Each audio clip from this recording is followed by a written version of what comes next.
سلام برای بک، سالتون چطوره؟ اومدم خبری که همین چند دقیقه قبل مثل بمب ترکید رو بهتون اطلاع بدم.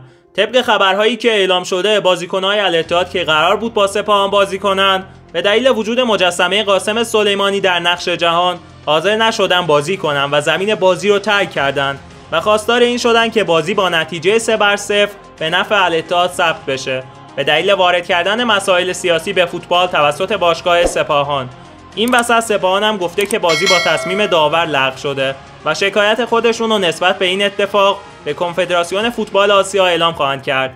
جالبتر از همه اینا زیرنویس شبکه خبر هستش که میگه داور بازی رو به نفع نماینده ایران تمام کرده. مرسی که این ویدیو رو نگاه کردی. ممنون میشم برای حمایت از من ویدیو رو لایک کنی و اگه چنل رو هم ساب نداری حتما ساب کنی و زنگوله رو هم بزنی که قراره در روزهای آینده با ویدیوهای کاملتری از اتفاقات بازی الاتحاد با سپاهان برگردیم.